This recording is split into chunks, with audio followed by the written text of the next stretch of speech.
Kahoy, kahoy, maayong buntag mga choy no. Hinaot unta nga naa kamo karon sa Piskay ug maayong panglawas mga choy. So update lang ta diri mga choy no, naa tay tinanom diri nga atsal sa wa pa kay balo mga choy. Nagtanom day ta ani mga choy kay mahal na god kaayo dito sa merkado mga choy kung mopalit pa ta ani mga choy.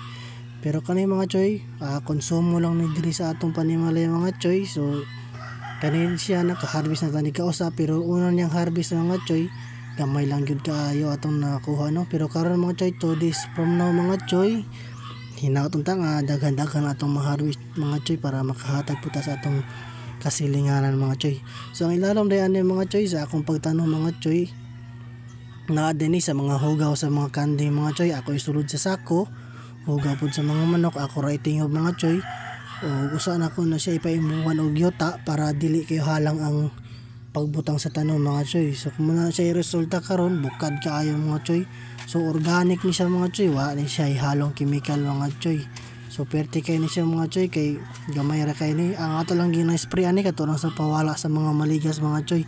So ato din ni siyang gibaatan diri mga choy no kay kusog kayong hangin diri sa mga choy kung mamudto basig mabali pa yang punuan nasayang pa ang atong pagtanom mga choy. So ato lang siyang ampingan mga choy no na dili ma igo ang iyang gamot kay maigo ang gamot mga choy maapektuhan mo mga choy basig malaya pa hinuan ba.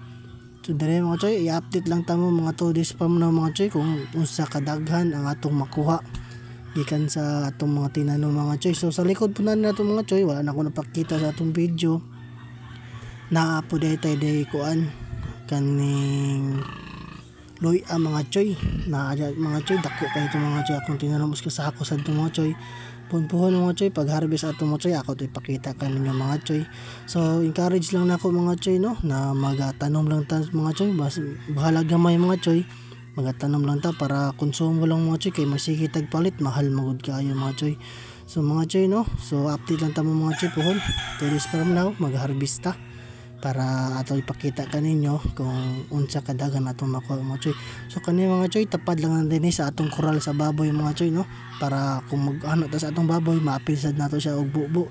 So ang pagtanom ani mga choy no ako ni siyang ibutang kayo sa tapad sa lobby mga choy nga dili kayo init di po kayo landong kay para dili siya madaling malaya mga choy kay dali kayo mauga kung nasa sako ni magibutang mga choy.